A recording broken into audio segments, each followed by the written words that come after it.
Alright, so I got my Team Flare video essay done and ready to upload in a few days. I am also I have Sonic 3 queued up on Paramount Plus this evening, as well as rewatching Tales of TMNT. Before getting any of that, let alone other videos I got in mind, that would offer my belated uh, thoughts on this past week's state of play about what's next on PlayStation. It's not the best one I've ever covered, as I've said before, but it certainly still has a lot of stuff that I'm interested in that I thought would be worth addressing, so let's begin. First off, we have an update on Monster Hunter Wilds, which is launching in 10 days.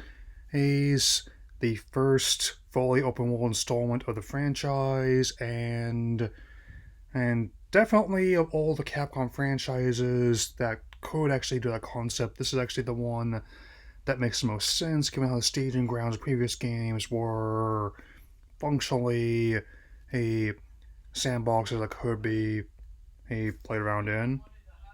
And also liking in details on the first post-launch update, because I usually wait for the post-launch content to come out for these games before I pick them up, is with the Mizutsune, a water beast, especially liking the idea of that, and hopefully lives up to the hype, because I also plan to talk about the infamously terrible live-action film in the near future. Not looking forward to that. Next up is the first of multiple Sega titles in this stream, including one I've been waiting to hear more about for a while, Shinobi Art of Vengeance. A new 2D Shinobi made by a lot of the people who worked on Streets of Rage 4, which, well, if Ninja Gaiden is getting a new 2D installment this year, it's only right that another difficult but very fun franchise about ninjas gets new installment too. I'm definitely going to be keeping an eye on this one when it launches on August 29th, and it's going to be available on all current systems and PC. I am glad that they're making good on their plans to leverage IP outside their own biggest names, which will bring me to my next subject here. Sonic Racing Crossworlds, case in point, getting more detail. There's no release date yet, but the closed beta is this week, Friday even. Personally, given how they're already planning to cross over not just other Sonic characters, but other Sega IP as well, I will say this. You have me at tracks from Sonic and Secret Rings, and even though with the discourse around that game, there are elements I do like about it, because it just have really saucy Raven Knight storytelling, and a lot of the music in that game is really good. As you can tell in the community tab, I immediately posted Let This Be to mend it right after I saw this preview. Digimon Story Time Stranger, which has no actual release date yet beyond 2025. Even with my admitted preference in terms of monster collecting games, I will have to wait and see how this one turns out. Now they finally have played Survive, I submit that one is good and had actually a fairly good job of among on the on making a darker storyline and applying that as a horror story. This one looks kind of like, reminds me a bit of Shin Megami Tensei, the main ones, albeit with Digimon characters instead of actual demons. So even though it doesn't look as good as those games tend to be, I will certainly have to see where this goes. So, Lost Story aside, I honestly don't know what to make about this one, if I'm being completely honest. on this, but given its release date of May 30th, in which I might not be physically here, I will likely have something uploaded in advance because I might be out of town then. And and and yes, I am still, even though I'm not making any new plans anytime soon, I still don't really have any plans of changing my being out of town. I mean, let's just say wherever I go and whenever I go, it won't be on Delta, if you'll pardon the just being a bit soon. And another one that's actually launching quite soon, much more than I expected, just a little over a year since Like a Dragon of Wealth, we have a new spin off title, Pirate Yakuza in Hawaii, starring the fan favorite character Goro Majima, and just gleefully embracing the more absurd elements of the franchise. If you are into that aspect of the Ryuga Gotokuverse, I know I am. This is definitely going to be your game. You see Skull and Bones. This is how you make an open world game about pirates. Also have a collab between with RGG Studio and Dave the Diver, which has proven to be something modest hits. And I guess those whole stretch that's they're doing that, given how they just had one celebrate the 70th anniversary of Godzilla last year, and this April have like the Ichiban's holiday, where you're not only crafting sushi recipes, he's with various characters from the RGB verse, also helping fend off enemies who want to steal your bounty. Nice. Splitgate 2, who I've not played the first one, I've heard good things about it, so we'll see how the sequel goes. There's no release date for that one. On WWE 2K25 coming out March 14th, the day that crabs fries. And I definitely am interested in this whole concept of the island, and because it had similar hubs some of the other 2K games they put out, and actually working that not in just SD traversal, but also the gameplay itself. I definitely will. I'm not gonna be rushing right out to buy this one, but whenever it comes to PS Plus, I'll probably give it a try, most likely. Borderlands 4, September 23rd, presided over by Randy Vernell and self-proclaimed magician Randy Pitchford. He certainly has the power to make well over $100 million disappear here, I would say. And I definitely have confidence in the gameplay, and the variety of the weapons being good, as I have in previous installments. And also the community and rating. Hopefully it'll be better than the movie. We'll talk another time about that one. Split Fiction, and a new game coming out March 6th. It's from the developers of A Way Out and Game of the Year award winner It Takes Two. So it definitely has potential. It's not only going to be building on the co-op mechanics in those games, but also the idea of two very different writers working together to make it through the stories that they created. It is intriguing to me. I also, kind of like I'm also seeing Easter eggs to A Way Out and It Takes Two in there. Like you have stages that are set in a prison camp. You have stages that are made out of felt, and it's not going to be the only game we're talking about in this video where here there'll be interesting things done with technology and not just making your characters indistinguishable from real people either. Directive 8020. I honestly don't know what to make of this one either. And I guess I hope it's good. I mean, it looks visually impressive. All things considered, I just hope it functions well. I mean, that's the main thing I look out for in any game lately. For it to be good and for it to work. I mean, I can't count how many times I've seen potentially interesting story concept that actually be undermined by a bad gameplay, but I guess we'll find out soon enough October 2nd. June 13th, Five Nights at Freddy's Secret of the Mimic.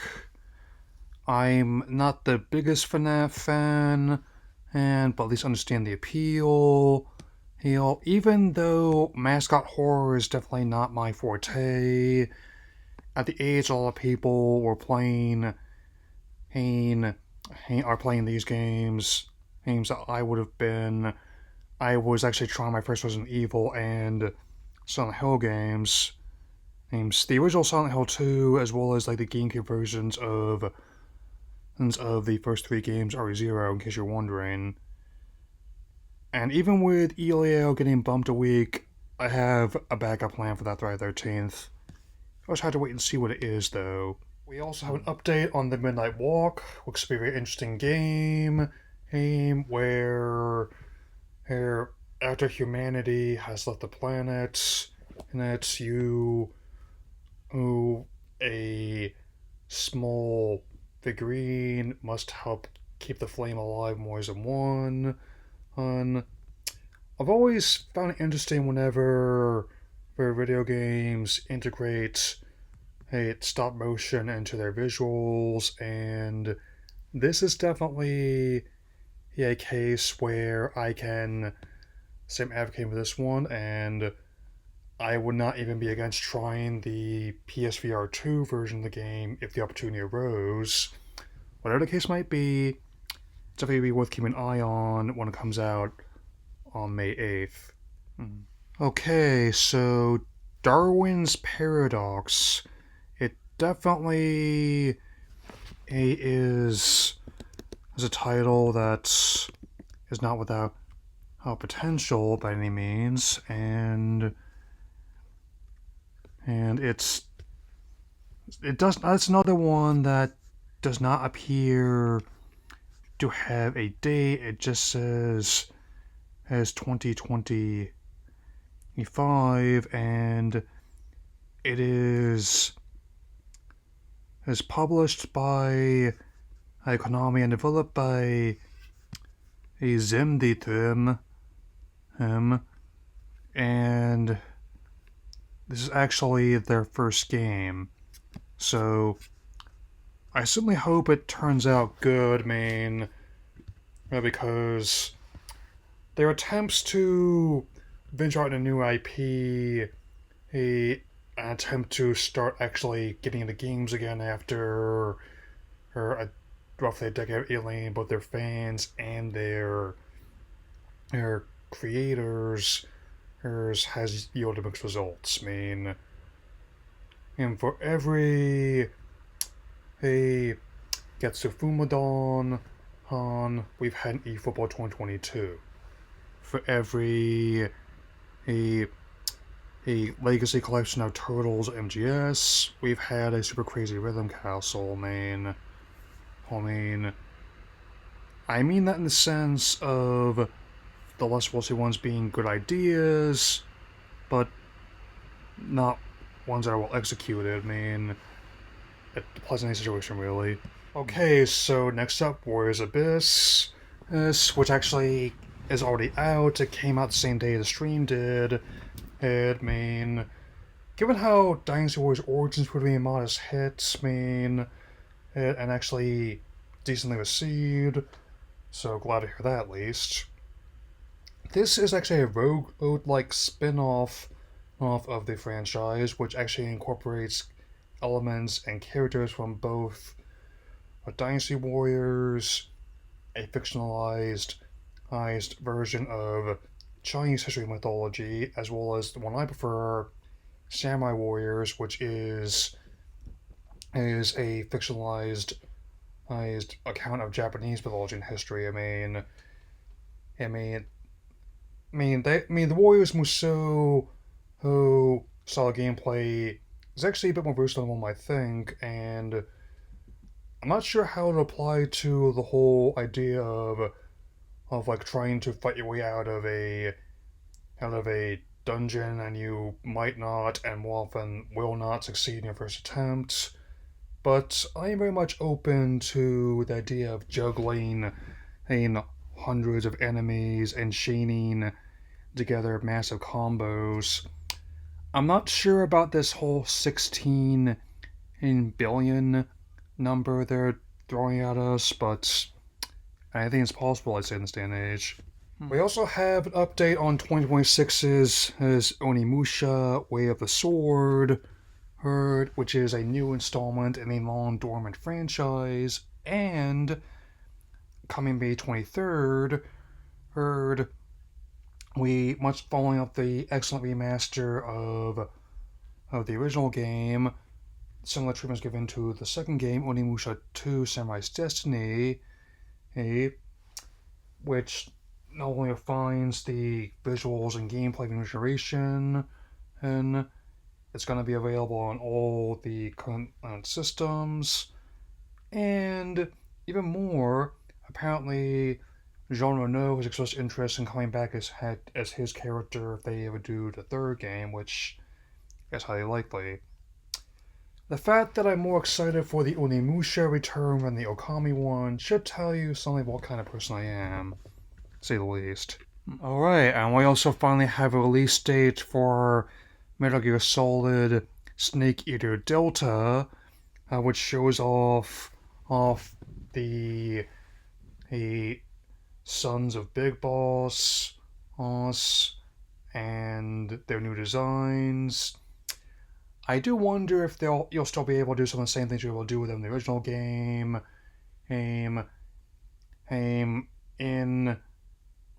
the case of one of them, it is possible to take them out non-lethally, and also starve out some of the bosses is by just doing nothing but hunting for rations and tranquilizing fish to eat. I mean, I will say this: the return of the Ape Escape inspired Monkey Gear Solid minigame is enticing, and because that's technically still all owned by Sony, for ports on other systems such as PC and Xbox, Konami is actually making a whole similar minigame centered around Bomberman, complete with placing the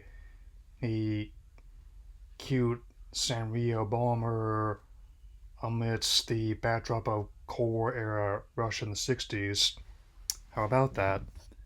August 28th, so might be a new place by then, might not. Might have a PS5 by then, might not. But I still maintain this when I did all my previous videos on the game. The only thing better than one greatest of all time stealth action title to me would be 2. The second only to San Andreas Multiplayer PS2 game, I stand by that. Okay, Hell is Us. We're getting like a somewhat clearer picture of what the game entails, and as well as a release date. It is now coming out on September the 4th. It definitely is one of several ones that uses September's, I guess, head start on spooky season of Halloween. I'm all for it. Depending on my mood this year, I might be a Pokemon champion, I might be a Jedi, I might be some other third option that I have yet to determine. We shall see.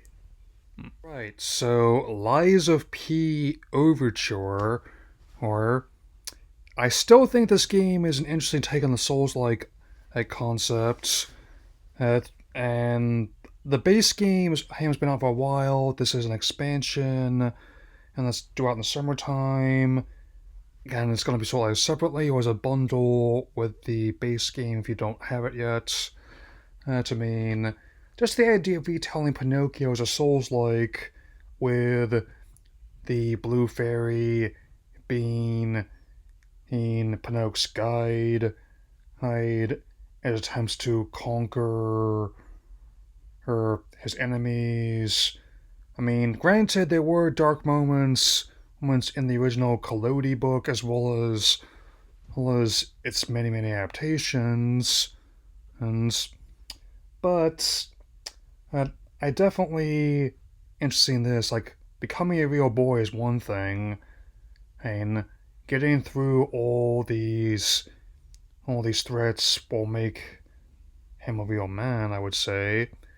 I'm also open to the idea of er, their classical fairy tales being reimagined as Souls-like games. I mean, like, imagine, say, Peter Pan's Neverland and Trials. I mean, with you're gonna need more than faith, trust, and pixie dust to get through these challenges, Peter. Hmm. And another one that doesn't have a release date beyond just 2025, but this is also another unique game I'm keeping an eye on. Dreams of Another. It's a third person shooter, though instead of trying to use weapons to destroy things like you do in a lot of other games and eliminate enemies, this time the weapon is used to build and create. I mean, it reminds me a lot of the Concrete Genie game which I played previously. I think it might have some of the same developers as in there. I mean, which and another example like how, as I mentioned earlier, that's not just realism that these new bits of technology can excel at, though that is true. Stylization, and from both bigger developers as well as smaller ones, is very much in play.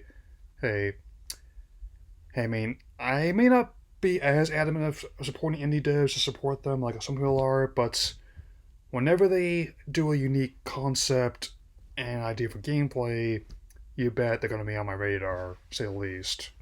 And here's a big one for me as I was posting elsewhere such on my community tab. Yes, folks, cue the crying chopper meme. The Days Gone remaster is real. And I still maintain that the original game, one of the many reasons why I enjoyed it so much, because even with the new console being at the wings at the time, it was still one of those punching well above its weight in terms of how it portrayed the world, and even as someone who had not played, the other titles I was connected to because I wasn't even aware of that initially, hey, just the concept helped sold me and specific approach to being a post-apocalyptic like, title. I mean, hey, like I said before, the moment I saw there are going to be zombie bears in it, I said to myself, I get behind this. Yes, I'm also really glad it's exactly what I hoped would happen. Rather than and trying to be shoehorned into a live service that they would not want to make and their audience not want to play. Hey, this is actually what happened with that both Band Studio and Blue Point, like the latter of whom have actually done tremendous work on remasters in the fairly recent past, as are pulling their resources to deliver a what could be the definitive version of one of the PS4's her best games. I mean, and with all due respect, and even though I'm not sure what's going to happen beyond that, I can imagine that if it sells well enough, it might convince people in charge that it's still falling for it. I mean, I'm also liking more of the content they're adding to it as well. Oh, and yes, this is a title I could see justifying the existence of Pro model for those who are after that one. I know there must be some people after that one because I'm ones that can afford like the 700 large urge for it. I mean, because every single time that console event comes out in my area, they sell out within the week. I mean, so, and with that being the case, he's I definitely say that that I will be getting this once I do get a PS5, and not counting the PS Plus version of the game. Um, if you have it, it's just gonna be like one of the ones that has a $10 surcharge. Yeah, I'd say it's definitely worth a 10 spot, not for me, extra. Hey, so Stellar Blade cross Nikkei in June, and it's not related to Japanese stocks or flashy shoes. Who's It's gonna be related to the Goddess of Victory, who play a key part in naming both. The swoosh was basically based on her wings. And as I mentioned before, I'm indifferent to this game. Um, Even with the discourse around it, I personally, from a purely gameplay perspective, it didn't really offer much to me that I can't get from other titles, including what's gonna be my next subject: the absolute bevy of PS Plus titles that are dropping today, which is why I decided, as well as in the future, decided to do this video. Oh yes, we have a whole slew of ones out today and coming in the near future to PS Plus Extra and Premium. My top pick being Jedi Survivor, which I just installed it and started setting the settings on that so I can play that as soon as I'm finished here. Topspin 2K25, a tennis game. Lost Records Bloom and Rage is going to be one of a couple titles that's going to be a day and date with retail and the PlayStation Store. Or Blueprints is also another title like that. And also other ones by me, Atrocious Somerville. I've also would not say no to Tin Hearts or Mordau. Oh. And as for legacy titles, coming this month we have Patapon 3. I didn't know they made a third one. I played the first two and enjoyed them. I'm also liking spiritual successor from the same creators, Ratatan. Dropship United Peace Force. I am unfamiliar with that one, but I want to give it a try. And one thing is I was hoping they would do, with the acclaim success Armored Core 6, as well as FromSoft getting a lot more clout as a developer. It's not full-on remake on the AC6 engine yet, but it's still quite a boom for people like me who love these games and want to try them again. The first three titles, presumably more to come, are going to be on PS Plus in the near future. What a difference time makes. And they also are working on cracking a native backward compatibility soon, and I certainly hope they do. Since it's definitely been an on again, off again, and deal with the company, and even though details still remain scant but persistent about the proposed PS6, we'll see how that goes. Okay, I'm gonna wrap this up in one go. With the remainder of titles. Ties of Annihilation does not have a release date. Middle Eden comes out May 6th. I'm all okay. I've seen worse looking ones, I've seen better.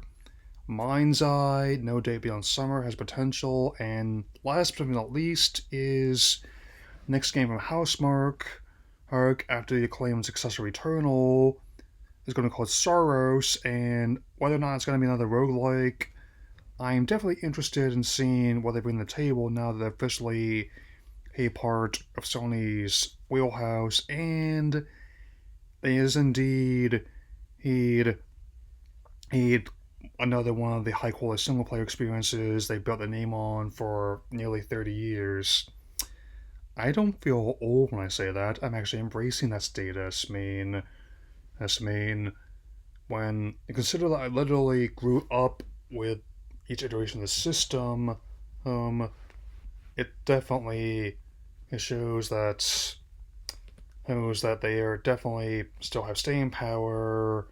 However, ill-advised life service disasters be danged. I mean, a lot of steel with what happens with fair games that comes. Not gonna surprise me at all if it just 86 that one. Anyway, that'll be all for now. I'll see you all again soon. Take care, everyone.